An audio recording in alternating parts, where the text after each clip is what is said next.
Hello YouTube and fellow Star Wars collectors. On this episode of Toys Are the Way, we'll be taking a look at the latest addition to the Droid Factory lineup, B5, R4, R0, 1 and 6, GS, 1B, and J7RT from the Book of Boba Fett.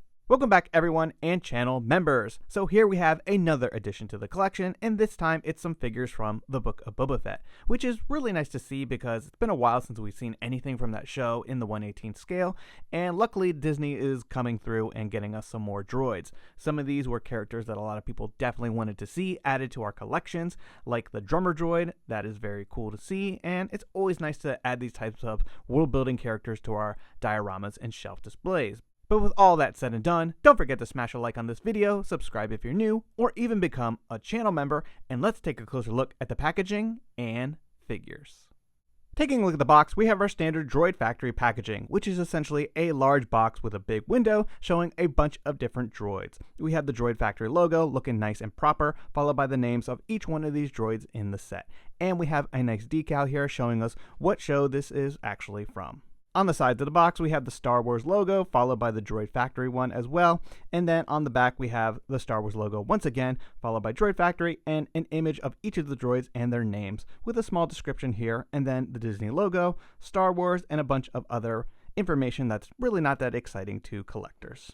So typically I'm not somebody who keeps these mint on box when it comes to these Droid Factory releases. I bought 2 of these because I wanted to have these droids throughout my collection and display. They're great world building items, and yeah, I just had to have 2 of these.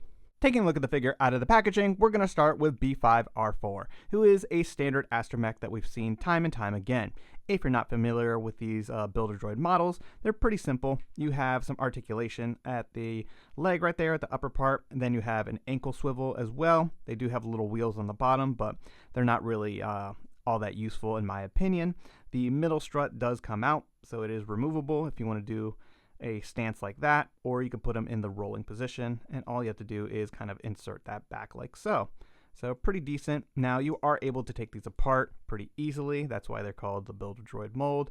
You can simply pop those off. You can also take off the dome. That usually takes a little bit more effort, but that one came off pretty good. And then you can see these sculpted like mechanisms in there and all his gears and like engine parts. So pretty decent if you're somebody who needs like extra droid parts or want to kind of swap these around and kit bash them. So pretty cool.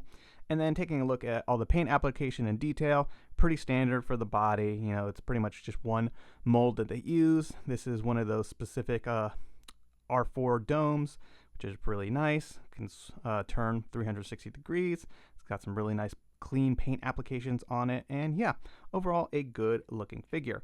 Now we have his accessory, which is specific to him. It's one of these bar racks, which is really nice to see. It's always a great world building thing that you can add to cantinas or any display like that, and it does have these little cups that come out.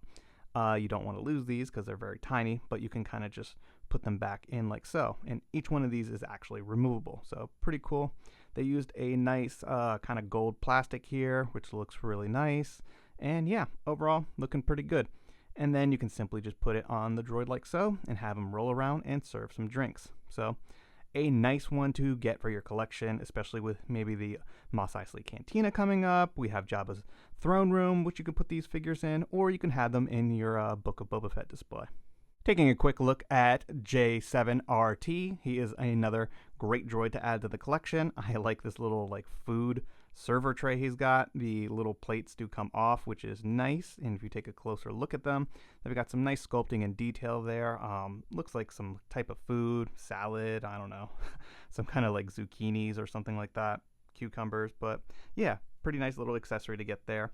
I will say that you can't really put him in the standing position because it looks like it kind of tilts it upward, and then it's just at an angle, and you can't really rotate this too much on him, so that's a little bit frustrating. So you kind of had to have him in the rolling position, very similar with the other droid with the drink rack, but regardless, he's probably going to be rolling around and serving food anyway. But yeah, taking that off real quick and looking at his paint applications, lots of great burgundy color there and some silver paint applications. Everything looks pretty nice and clean. Got some nice paint on the back panels, and yeah, overall another good looking astromech. And moving right along, we have the star of the show, the drummer droid R0, 1, and 6, who is definitely rocking out, as you can see. So this one's a pretty cool droid. Lots of new like sculpting and stuff going on here. He's got all those open panels in here for his arms to come out, which are articulated. He can actually move the little drumstick as well. It's on a very tiny swivel. I have to zoom in for you to see that. But yeah, lots of nice articulation.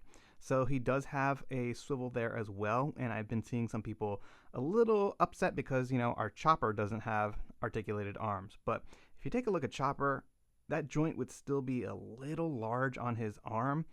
And while I would love Chopper to have articulated arms, I still think it might look a little odd just having that big of a swivel joint on him. But at minimum, I wish they were able to remove these arms from Chopper. That's always kind of annoyed me recently, just because, you know, Chopper sometimes doesn't have his arms out. But going back to the drummer droid, lots of cool stuff going on here with his arms. And yeah, you can get him into pretty good poses. This one doesn't look like it swivels at all. It just kind of goes up and down to hit that like hi-hat, but that's okay. I'm still very impressed with this figure and just the level of detail and articulation they were able to add to this one. So his drum kit can come off. It's a little, oh, look at that. One of his drumsticks went flying. But if I just pick that up real quick, you can put that back onto the joint like so. So yeah, they're a little fragile and stuff does fall off, but no biggie right there. But taking a look at him and all his paint application, lots of good stuff going on there.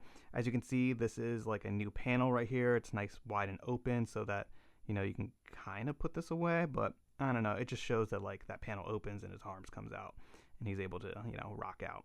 Taking a look at the back, some more paint applications on the back, lots of paint on those black panels, looking pretty good. And yeah, overall, I think this droid is pretty spectacular, and I'm very happy that we were able to get this one into the collection somehow.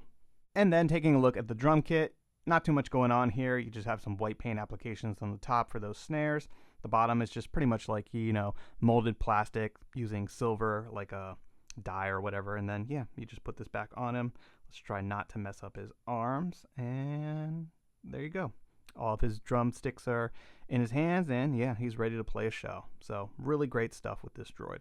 And lastly, we have GS-C1B, who is a really good looking protocol droid in my opinion.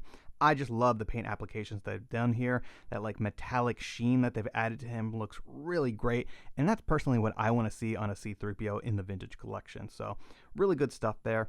This is kind of the newer protocol sculpt that Disney's been using recently. They did it with the TC-14 from the Phantom Menace. It pretty much just has like a slightly like more belled out like lower leg. I think everything else is pretty much the same, but yeah, it's a nice sculpt. It's got articulation at the knees, of course. You can rotate that as well. It only has swivel thighs, but you know, protocol droids aren't exactly gymnasts. And then you have a hinge down here at the ankle. The arms have swivels at the shoulders. You have a hinge at the elbow, and then swivels at the wrist. So lots of good articulation, again, for a protocol droid.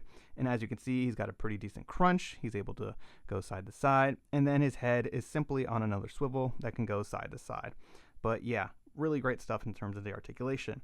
But looking at the new head, because this is a brand new head, we've never seen this droid before, looks really good. I like the paint applications on the eyes, bringing that nice neon yellow color. And they also did a lot of nice paint applications down here on the wires and stuff like that, which sometimes we don't see in the vintage collection, unfortunately, but Disney was able to pull it off here. And yeah, all in all, this is a great looking droid.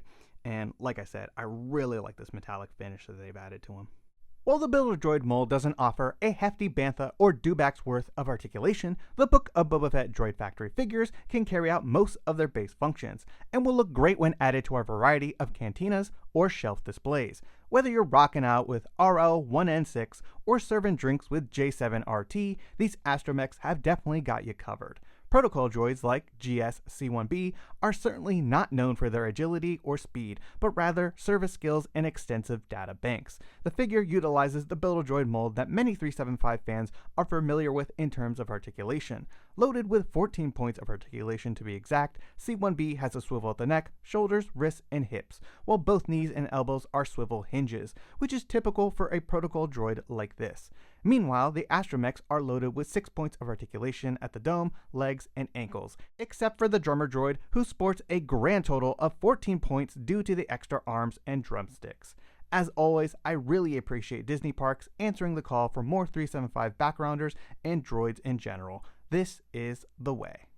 I hope you've enjoyed this video and taking a look at this latest addition to the Disney Parks Droid Factory lineup: B5R4, R0, 1N6, GS C1B, and J7RT from the Book of Boba Fett. Be sure to let me know your thoughts in the comments down below, and don't forget to drop a like on this video and subscribe if you're new to the channel. It really helps and is always greatly appreciated. Thanks everyone, and may the Force be with you.